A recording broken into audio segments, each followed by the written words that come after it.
Yummers, we are so thrilled to be back in studio, but today we have swapped the Baby Yum Yum studio for this beautiful space, and I'm thrilled to join Melina Kock, counseling psychologist in her practice. Melina, thank you so much, and as you say, your friends and people call you Mel. We appreciate your hospitality and that we can be here with you today. Thank you for having me. And thank you for coming to my space. It's awesome. And tell us a bit more about yourself, your practice, and why do you care so much about the work that you do? So my name is Mel. I am a mom of two. I'm also a counseling psychologist. And I'm someone who also struggled with baby blues and postpartum depression. So I think that kind of experience for me got me very interested in this field of work, recognizing how miseducated a lot of new moms are and how prevalent these kind of struggles can be. And so that's kind of what got me really passionate about working in the postpartum field. And I think it's always wonderful when you have walked the road yourself and you can really talk from your heart and not just from a textbook. Absolutely. And that is what we're talking about today, is, as it's called, the baby blues and the difficult, challenging journey that so many moms face after having their bundle of joy and after the exciting part of being pregnant, and then you sometimes get hit by this very tough time. So we're going to talk about emotional aspects and other aspects of this. So Melina, let's start with many new mothers experience the baby blues.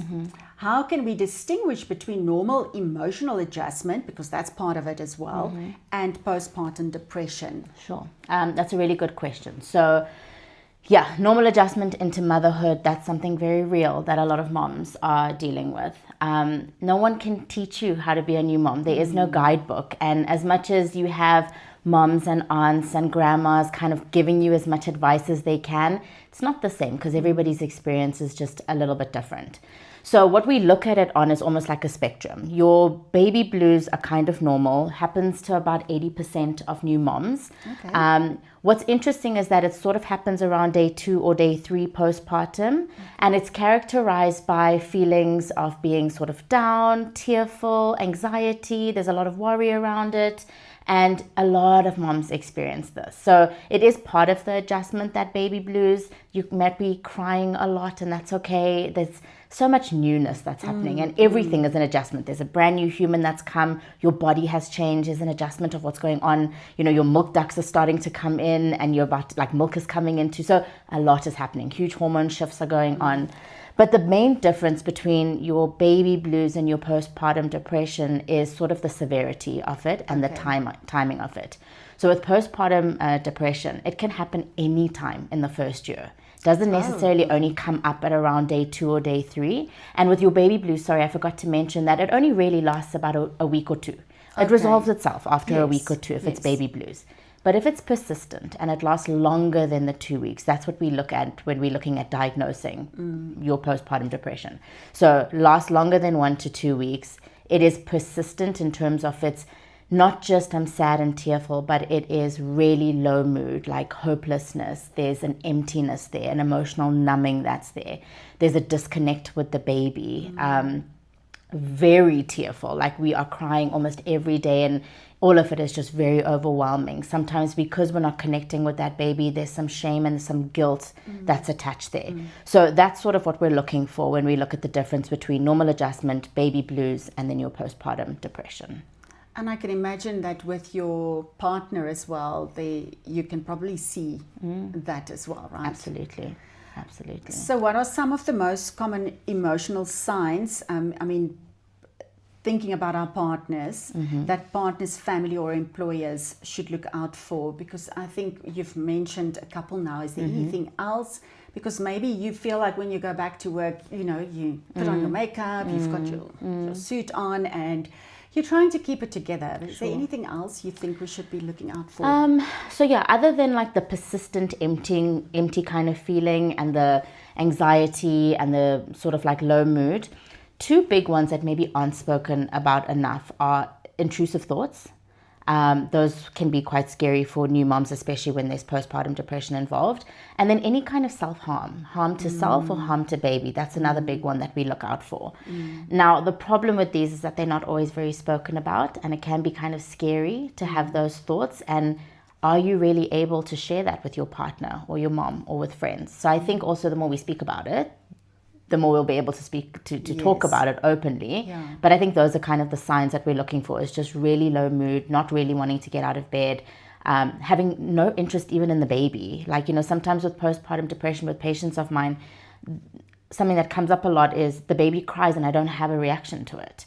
Whereas for a lot of moms who don't experience postpartum depression, your baby cries and there's this innate, I need to get there, what's going on? Yeah. Whereas with moms who are struggling with postpartum depression, there's no interest in it. It's just very flat and very numb. From what you're saying, so it's really to be aware of your own feelings, and for our partners and our family to really be aware of how we're reacting, so that if you see that shift. And especially if it's uncharacteristic, like your partner, right? Your partner who's had this baby, what she was like before. If it's so different now, that's something to highlight, just a very big change in the behaviors. Yes, yeah, that makes sense. Okay, Melina, so you've mentioned the fact that it's really tough for a mom to respond, but how does postpartum depression affect bonding between a mother and a baby? Because I think that first year is so important in the first couple of months. So what can you tell us about that part? So yeah, postpartum depression does affect the bonding between mom and baby. Some of the things mentioned already, there's that lack of interest with baby. Baby crying doesn't really kind of faze mom that much either. And that's due to the emotional numbness that is happening. There's such low mood happening for her that it's almost a bit catatonic. I can't get out of bed. I don't know what to do with myself. And so therefore this like taking care of my baby fully, I don't have that innate response always. So that can definitely affect the bonding that's happening there. There's also your anxiety and your guilt around it. I'm a bad mom. I'm inadequate as a mom. So then that perpetuates sort of like the thought process that's happening. I'm not connecting with my baby. I feel like a terrible mom. I shouldn't have been a mom. I shouldn't do this, right? So again, there's this like kind of negative cycle that's happening for a lot of moms. And then just stress levels, like anxiety and stress around it, right? It is a stressful environment having a brand new baby. Very much. And so even your elevated anxiety and stress levels, those also affect your ability to bond and fully connect. One of the tips that I give to some of my moms who come in is obviously skin to skin. We learn a lot about it when we are in our pregnancy and with some of the classes that we do, how important that is. So a lot of skin to skin when you are struggling with baby. It's okay, just take baby out of all clothes. If it's winter, kangaroo them, put them underneath your jersey or whatever it is. Some of my moms who are healed from a Caesar, I even suggest that they get into a bathtub with baby. Oh, nice. So get into the bathtub, have baby on you. The warm water is calming for both of you, calming for baby as well. And it is a really good way to start the bonding. And also recognizing that once baby does start to react to you, a lot of those things change because when they are tiny little human blobs, they're not very exciting. You can coochie-coo to them and they don't really respond to you. But once we're getting around like 2 months and we see smiles back and there's little laughters, those things also do help with bonding, as well as when you are getting help for your postpartum. Yes, I remember the first couple of months, I was like, listen, I need a little bit of feedback here, dude. Like, I'm doing a lot for you. Just a smile or a wave. And then you're right. The moment you get that response, that twinkle in their eye or the laughter, it is so, so rewarding and wonderful. So what role does stigma play in preventing mothers from seeking help? And how can we change that narrative? So I think that's a really great question, because for me, it becomes more than just stigma. It is this lack of education around the entire motherhood journey, from trying to conceive to being pregnant to postpartum. And when we don't have enough education around it, it makes moms feel guilty for what it is that they're feeling. And when we feel guilty about it, we don't want to share about it. And I think one of the main causes of that, unfortunately, is the day and age that we live in with social media. We get to see these moms on social media who are one day postpartum and they have, the flattest tummy already, and one day postpartum and they are busy cooking a 5-course meal with baby strapped to them. And that's just not a realistic expectation of what postpartum or that fourth trimester looks like. So it is so important that we start talking about the hard stuff and we start talking about normalizing postpartum depression and baby blues. I mean, baby blues affects up to 80% of new moms, and your postpartum depression, at least international standards, are saying closer to 60% of moms. Our South African NHI amounts are saying between 35% of new moms get postpartum depression, but I don't believe that. Like, I think what I'm seeing in practice is it's happening more and more, and there are more and more moms that struggle with it, and either they haven't spoken about it or they didn't know that that is what it was. So yeah, breaking the stigma is about just education, understanding that these things are normal, and that societal expectations need to be maintained in a more realistic kind of way. Yeah. And it's actually wonderful to hear that you're seeing more moms who are willing and brave enough to say, I'm stepping out, I need help. I really want to be the best mom that I can be, and that means looking after my own mental well-being. And thank you for the way you shared it, because now I feel also a little bit less guilty about some thoughts that I had. My son is already 17 years old, and you know, there were those days where you just feel like, wow, I don't think I'm made for this. But yeah, we learn as we go. And may it be encouraging for moms, because I also think that every baby, you might have had a first pregnancy that was like all perfect and wonderful and easy. And then the second one comes and that might actually just derail you a little bit, right? Absolutely. Every pregnancy is so different. And you're right, the first one could be smooth sailing, and then the second one is different. And even your postpartum, there's some mums who don't develop postpartum depression or even baby blues in the first pregnancy, and then all of a sudden they hit with it in the second. And why? Like, what's changed? What is it? You know, so it can be so different. And from a partner point of view, I think, and that leads me to my next question, it must be so tough if you see your loved one going through this and really you want to help, you want to support. So how important is emotional support from partners, family or community in recovery? Sure. Crucial. Answer is crucial. That support is so crucial. And you know, as South Africans, we often hear this term, it takes a village, right? And unfortunately, not all moms have that village, and that's okay. But if you do have a partner there, educating your partner as well is really important. So I do like to believe that we have this new age of men and dads who really have stepped up a lot more than, you know, that boomer generation did. And so dads are getting very involved, even in the pregnancies, and going to the pregnancy classes and learning. And we've got podcasts and books and those kinds of things. So I think the first step is the family, the support system, your village. They need to also become educated about it, learning what the fourth trimester is. For a lot of dads, they don't even know what that term is, fourth trimester, right? That's true, because you don't really hear that. It's not like it's part of the daily routine talk when you're in that pregnancy stage. Of course. And fourth trimester relates to the period straight as baby's born. It's the fourth part of pregnancy, you know. And in that trimester, there's so much to learn about in terms of like what's going on for her and how can we best support her. So if partners, family, are seeing that the mom is struggling a little bit, it's about sitting and listening, normalizing it, offering any kind of support that is needed. What do you need? That's such a beautiful question. What do you need right now? Like, how can I best support you? So I think it's also about asking that mom what she needs. Do you need us to take you back to the doctor? I can notice this is going on for you. Do you need me to get involved with doing the meals? Don't stress about cooking. I'll handle this. What can I take over for you from baby? Can I bath the baby tonight? Or let me always do bath time and you have a little bit of time off in that.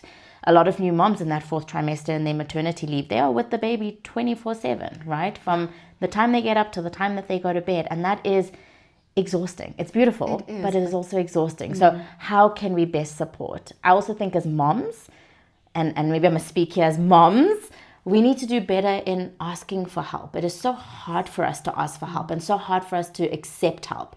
But if we can ask for help, we can help ourselves a little bit, have that moment to quickly go have a shower, have that moment to go, I don't have to think about dinner tonight because somebody else has prepped that. So yes, it is crucial for that emotional support coming from partners and family. And thank you, Mel, for calling it out for us to be willing to accept help, because so often people will offer the help, they might not always use the right words. So as support, I love the question is, what do you need? Not call me if you need something.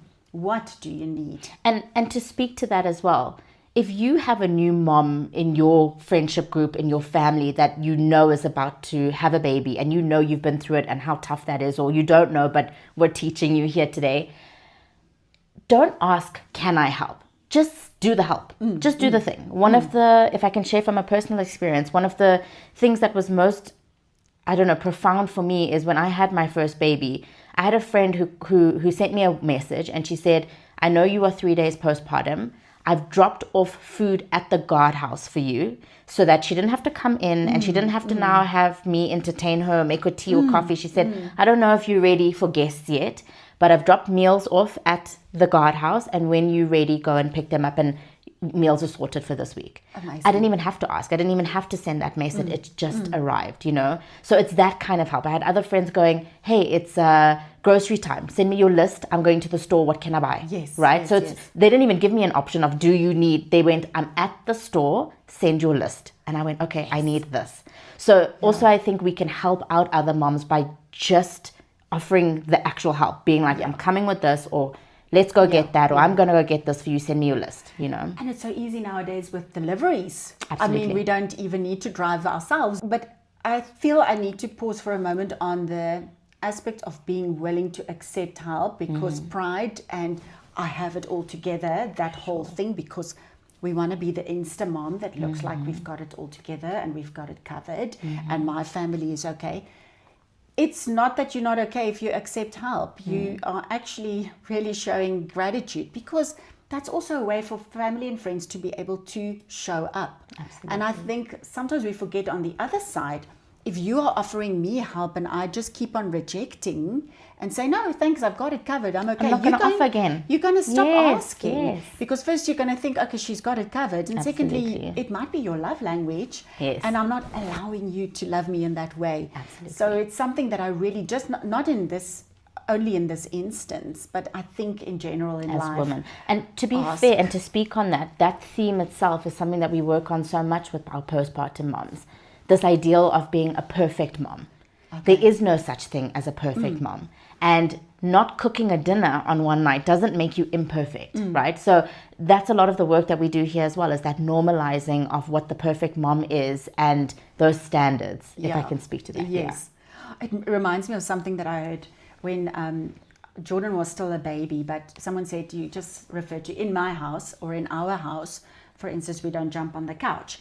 But in our house, it's okay if we don't have a full cooked meal every night. Sometimes we just have breakfast at night, you know, because that's all we can manage. And that's fun experiences and memories for kids as well, to eat breakfast for dinner. Exactly. And we just make it work, and everyone stays intact and love each other and things work. So let's go into the physical aspects, please. Sure. So beyond the emotional systems, what physical signs might be there that we can look out that indicate postpartum depression? So yeah, obviously we've spoken about some of the emotional ones. The physical ones also are kind of similar to your depressive physical symptoms. So we're seeing a change in appetite. Okay. This one feels kind of silly to say, but a change in sleeping routines, of course. And of course for moms, there is no sleep. We don't get sleep. Not in that first 3 months. We're up every 2 to 3 hours. But really extreme fatigue, where there's just like such tiredness, and you can see it in that person. You can feel that like fatigue and that tiredness. Headaches are a big one. So because we're not getting enough sleep, we tend to get a lot of headaches. That can also be a part of the physical signs that we're seeing. Also changes in hygiene. Sometimes moms stop taking care of themselves, which can happen naturally because we tend to focus only on baby and we shower last thing, which is fine.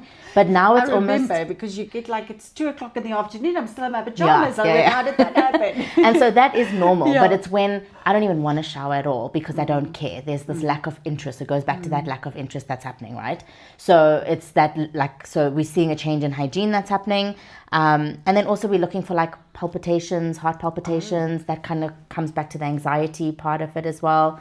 So those are some of the physical symptoms that we can see happening, either observant from the outside in or even just internally that you're recognizing. Okay, sure. And I think living in this day and age, those are almost things we get used to, but that's why we need to look after each other, be so aware of any changes in behavior. So sleep deprivation is almost inevitable, like you just said, for new parents. But how does disrupted sleep impact mental health during postpartum period? So there are a couple of them. The first one would be mood disturbances, right? Okay. When we're not getting enough sleep, not enough restorative sleep, our REM sleep, it can lead to irritability, mood changes, and a lot of moms pick that up. Like one of the big things postpartum is also this postpartum rage. I don't know if you ever remember feeling it, where you're just angry and irritable about everything, but it's so directly related to our lack of sleep. Interestingly, our lack of sleep also affects our appetite. If we're not sleeping enough, our appetite is affected. So either we're eating too much or we're eating too little, because the hormone there and this is getting really biological now, but the hormone there that affects our hunger, our cue to hunger or our cue to fullness, that gets disrupted as well. So appetite changes are happening as well. Another big one is obviously risk of depression. If we're not getting enough sleep, we are more susceptible to falling into a depressive episode. So then, besides the sleep problem, we also have hormonal changes. Sure. So after childbirth, how do these hormonal changes contribute to PPD? So hugely. They hugely affect them, but they are not the sole reason for them. They are a big contributing factor.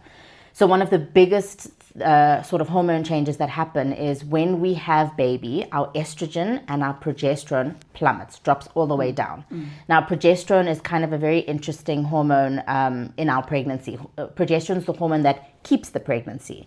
So for a lot of moms who might have had previous risks or had miscarriages in previous pregnancies, most doctors offer a progesterone pill to hold the pregnancy. So it almost, I'm not going to go into it, but it holds the pregnancy, if I can say that. So once baby is born and that has happened, progesterone literally plummets, which is why we also bleed so long, right? That's the cue to start bleeding. So when your estrogen and your progesterone are dropping and at so quickly and at that rate, it can cause that huge hormonal fluctuation happening, which can affect mood directly. Okay, it's the same reason why around period time, when progesterone also drops, because progesterone drops when we start our period, there's where that sort of sadness and irritability and those kinds of things come up. So it is very directed to our estrogen and our progesterone levels. The next one is also thyroid changes, which are important to note.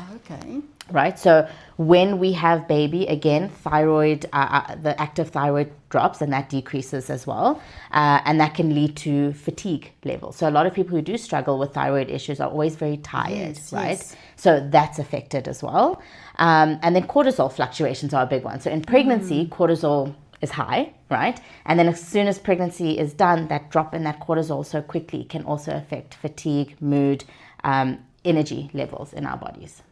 So we are dropped into a new world of things, habits, changes in schedules. And I think it's so important that we understand, and thank you for explaining it so nicely, Mel, that we are aware, it's a hormonal thing. This is a sleep that adds to it. And I'm actually okay. Inside, I'm still that person. I'm still me. But there's just a couple of things that are spinning me around.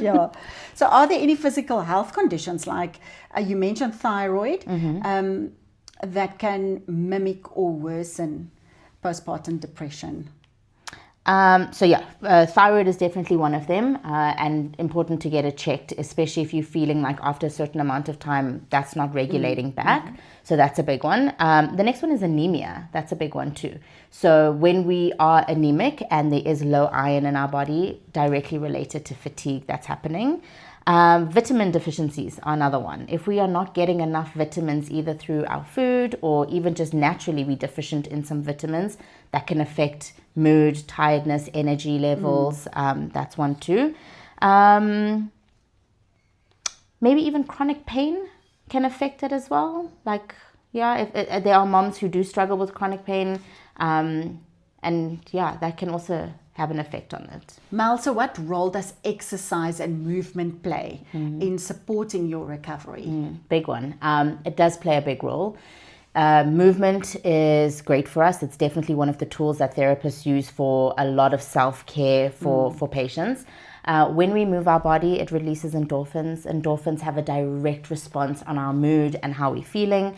You've often heard that thing, endorphins make you happy. Yes. And so it is a little bit of like a happiness that can happen there. So very good. Also helps with anxiety reduction. So if we are moving our body, sometimes we are tiring ourselves out a little bit with an exercise or some movement. Helps with sleep, helps us sleep a little bit better. And also can be social connection. If you are doing some kind of exercise that includes group stuff, like maybe a group yoga class or a Pilates class or even paddle, like whatever it is that you're into, a group walk, you know, even with new moms or a running club, there's some social element there as well, which I think is something that a lot of moms struggle with, the isolation of being in this newborn 4th trimester. So movement, exercise is really good for us. And it reminds me that, and like I say, this is years ago, but I was part of a Preggy Bellies class, and those moms became the moms that I had as friends because we were all going through it together. Absolutely. But first we were bouncing together, and then our kids were bouncing together. And I'm still so thankful because we actually established those relationships before we had our kids. Absolutely. And it's another way for us to make sure that we've got our tribe. Because if you're going to be isolated, which can easily happen nowadays, you're going to feel more alone. And it might also be your moment where you can get out and be alone. And that might be the time when your support structure can look after baby, and you just go for a walk and get some sanity and fresh air. Your mom tribes are so important. And I think ever since COVID, there'd been quite a huge connection on mom tribes, all these WhatsApp groups that had opened up, your mom and preggy classes and postpartum classes where you're doing these baby classes and stuff. And it is so important because it can be such an isolating space to be in. So to feel like you're connected to other moms who are going through the same space that you are, your babies are around the same age, this one's having a leap and you know yours is going to probably have its leap or a growth spurt next week, teething. It can be so nice to not feel alone. And also those are the other people that are up with you at 3 or 4 in the morning when you are feeding baby and going, he's really fussy today and I don't know what's going on. The other mom's like, oh, me too. And you band together. There's community. We have to create our community. So our mom tribes are so important.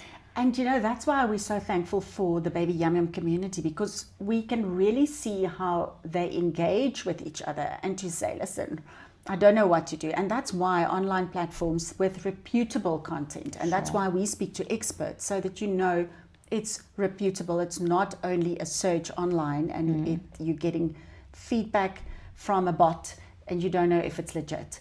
And it reminds me quickly, I remember the first time myself and another mom went out for lunch, and we've got our prams and you know, we are just like doing our thing, and we went into the restroom and there were no place, like special places for us to change the babies. We're like, we can't do it on the toilet seat. I mean, how do we do this? And we were there for each other. And my goodness. Those memories stick, you know, they stick. They do. You mentioned something earlier in terms of nutrition, or that makes me think of nutrition, and the fact that supplementation is maybe a very important thing for us to talk about.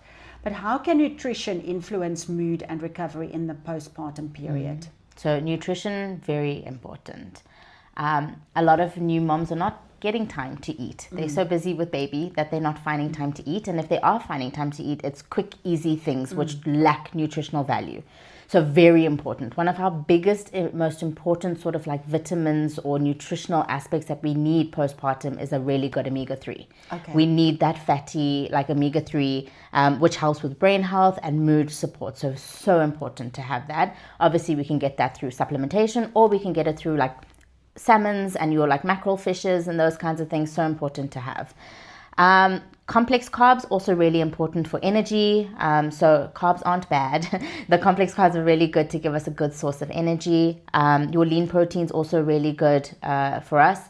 And generally, I think that's what a lot of people are trying to eat, is more like lean proteins. We're getting into a space of being a lot healthier. Your proteins are going to give you hormone regulation as well. So that's really good. Your folate and your vitamin B's, very important for energy, and also just like folate's also just good for like general hair growth, but for baby as well. When we were pregnant, it's also going to be good in the breast milk, giving it to baby as well. And then iron, also very important for navigating to prevent anemia from happening and fatigue. And those sound like the supplements or the very important ingredients of a healthy pregnancy, preparing for pregnancy and then going into pregnancy and now continuing it. So luckily there's so much in terms of options on the market. And Absolutely.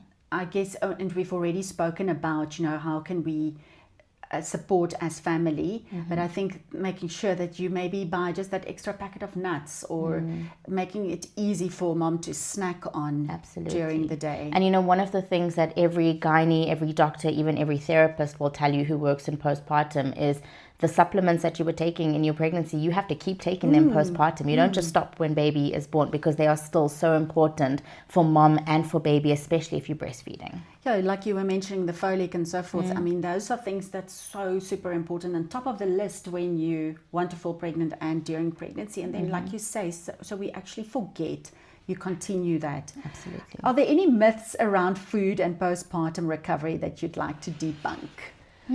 Around food, that carbs are bad. Okay. Yeah. I think we grew up in a generation where it was like, oh, carbs are terrible for you. Carbs are really good for us. They give us a good source of energy. Of course, we need to be mindful what carbs they are. We're looking at complex carbs. So a lot of that is also in your veggies and that kind of stuff. Very good. And other food one might be that spicy food is bad for breastfeeding. Like, oh, yes. Yeah. Spicy food and, like chili or whatever. Like, So you're saying it's not? It's not. So go for it. We need a little bit of spice in our life, right? Is there anything else in terms of the nutritional aspect that you want to highlight, Mel? Actually, if I could add to the nutritional one, new moms struggle to make meals. They are so focused on baby. And, there's this silly saying, sleep when baby sleeps, which is like such rubbish, because okay, baby's sleeping, but I also need to shower, and I also need to eat, and I also need to poop, and I also need to do something for myself. So if I'm always sleeping when baby sleeps, when do I have time to do anything else? And what if there's a second kid that we've got, right? When do I spend time with the toddler or the other one? So when it comes down to nutrition, I really think moms need to have either a plan in place before baby comes. Like, I know for me in particular, I freeze a meal. I'd made a whole bunch of meals that I chucked in the freezer that would be easy to take out. Nice. But then I also created my community to help me. When they offered help, I said, yes, food would be helpful. Actually, I don't know how I'm going to get round to cooking. My mom came through to cook, just to take care of the feeding aspect and to make sure I was okay. And go and offer the mom's food. If you see she's busy with the baby, be like, can I make you a snack? When last did you eat? Do you need a smoothie? Can we make you a sandwich? Have you taken your meds?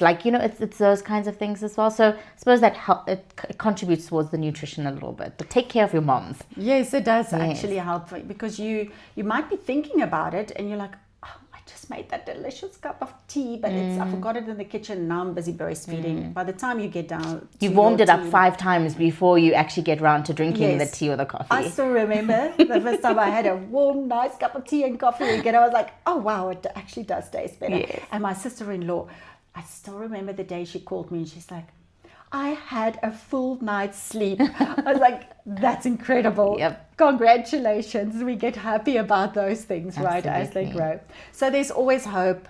And part of recovery, we need to talk about what are some of the effective treatment options for postpartum depression, both medical and non-medical, Mel? Right. So the first thing is, if you think that you are struggling with postpartum depression, speak to somebody. Do not sit and be alone with it. You're not the only one that struggles with it. There are many moms that have struggled with it.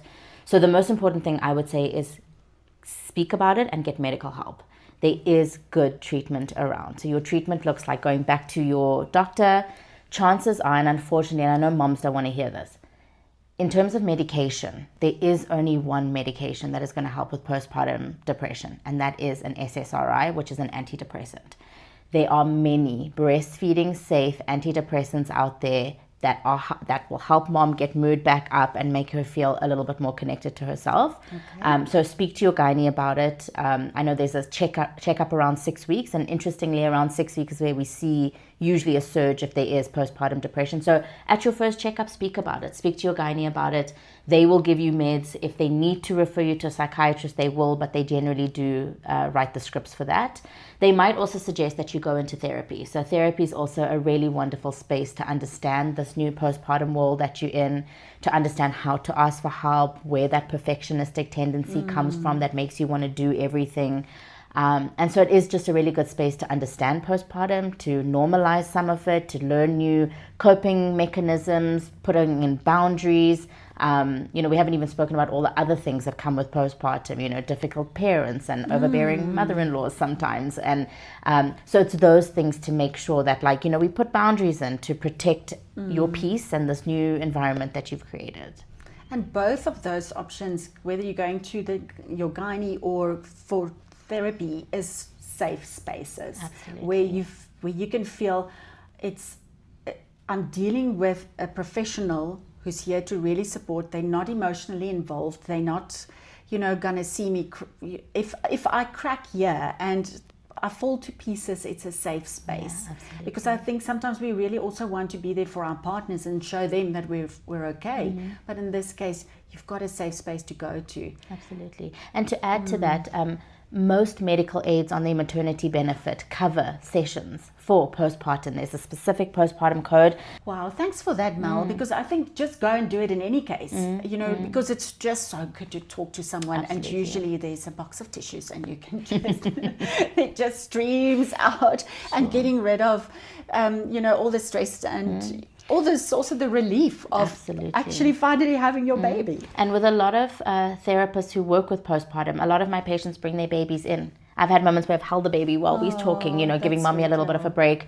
It can be hard sometimes to leave baby, or maybe we don't have the support of the community or a nanny that we can leave baby with. Maybe we're just not ready yet as well, and that's okay. So a lot of therapists who do work with postpartum absolutely bring your baby into session, and we have a session together. That helps a lot, because I do think sometimes moms are also a bit worried about leaving their baby with someone. Sure. There's always a story of resilience and recovery. Is there one that you might want to share with us to give hope to currently struggling moms? Sure. I'm actually going to use myself. Okay. Because I think what better way to normalize postpartum and postpartum depression than to go, hey, even the therapist had it, So everyone can struggle with this. It's not like they pinpoint certain people for it. It can happen to anyone. I had postpartum depression with my second kid. And I was also on meds for it, and it was a really tough time. And one of the things that I speak even to my own patients about a lot is those intrusive thoughts, because I think that's the one thing that isn't normalized enough. And for a lot of women who have postpartum depression, intrusive thoughts are a part of it. Thoughts of harming yourself or thoughts of harming baby. And I had thoughts of harming the baby, and I couldn't understand what it meant, and it was very scary for me. And when they started to happen for me, it would be like I would be, rocking the baby around, and I'd have this flash of, oh my gosh, I'm going to hit her head against the wall as I'm walking. Or it would be, I'm bathing her, and there would be a flash of, what if she goes under the water, And I remember I messaged my own therapist, and I was like, 911. I need an emergency session. I was like, I don't know if I have postpartum psychosis, but something is happening and I need help. And she scheduled in a session for me the next day, and I spoke to her about all of this. And of course, even being a therapist, learning about postpartum psychosis and that kind of stuff can be very scary. And she said to me, Mel, and something I've shared with so many of my other patients as well. She said to me, Mel, you know how sometimes when you drive behind a cyclist on the road and you have this thought of like, oh, if I just go left, I'll hit him. It's not that you want to hit him. It's your protective instincts coming out to say, be careful. Yes. You are so sleep deprived. If you close your eyes for a second while you are rocking that baby, you might just hit her head into the wall. Yeah. And if you close your eyes for a second while you're bathing baby, they might just slip under. Yes. So she said, these are not actually intrusive thoughts. You're not actually having thoughts of hurting your baby. These are your protective instincts that are coming around to go, hey, be careful. You are so tired, you're fatigued, you're in your postpartum 4th trimester. be careful. It's your be careful warning sign. And I think because we don't talk about it often, moms have these thoughts and they go, I'm a terrible mom. I want to hurt my baby. What does this mean? And I'm very blessed to have a husband that I can speak to. And so before I messaged my therapist, I said, do you ever have thoughts of like this happening or that happening? And he looked at me and he was like, no. He's like, are you having thoughts like that? And I said, all the time. And he's like, that's very scary. And I said, yeah. And he even said to me, what do you think we should do about it? And I said, I think I need to message my therapist. And he was like, okay, let's do that. And he's like, and if ever you're feeling like you're unsure being around baby, like just call me. But if you need me to be here up until you see the baby, I can work from home this week and be here to support you. So sometimes we have those thoughts and they feel so scary because they feel so intrusive and we think I'm inadequate as a mom, or I'm not good enough, or, oh my gosh, I want to hurt my child. How could I? What a terrible mom am I? And then when you actually go in to learn about it and you go, wait, but these are my protective instincts that are coming through. It's a beautiful like lesson and a beautiful way of looking at it instead. It's kind of like a superpower. Yeah. And thank you to your therapist, and thank you for you, Mel, sharing that with us, because now we can continue sharing this as a superpower instead of that intrusive thought. Absolutely. It's really a superpower to be like, hey, wake up. This is what could happen, but I'm protecting you and your baby or whoever else. Because I do think we are not risk averse necessarily, but aware. Like what? I don't know, but I'll walk into a room and I'll be like, guys, the glass, can we just move it in a little bit? Or that child is going to hit his head there. And no one else is seeing it, but we see it, right, as moms. So let's wrap it up, Mel. What message would you like every new parent to hear about postpartum depression? I think it's important for moms and new parents to understand that postpartum depression can happen to anyone, that you're not alone, and it's not your fault that this has happened. It doesn't make you a bad mom because you're struggling or because all of this is overwhelming, and that it's okay to ask for help, and it's okay to speak to people about what's going on for you, and just ask for help because there's so much help out there for you. Thank you, Mel. We appreciate it. Thank you for sharing your personal story. Thank you for every mom you help, and not just the mom, the whole family, and in actual fact, the society, because with each one of us, we form part of society and we're part of a bigger puzzle. So each mom who feels more adequate, more loved and cherished, the better for us all. We appreciate you and your time. Thank you very, very much. And let's share this video with other moms, with other dads, even grandparents, because listen, we all know someone who might be going through this, or if by you sharing this message, this can trickle through. And it's such important information. And let's not stay and keep it with us, but let it go out there. So thank you, baby Yum Yummers, for joining us today. This has been a phenomenal experience for me to learn again. And as always, I would like to remind you to go to babyyumyum.com for amazing content. You're not alone. You're not alone on your parenting journey, and we aim to make it more rewarding, easier, and help you to not feel alone. So thank you very much. Enjoy the rest of your day.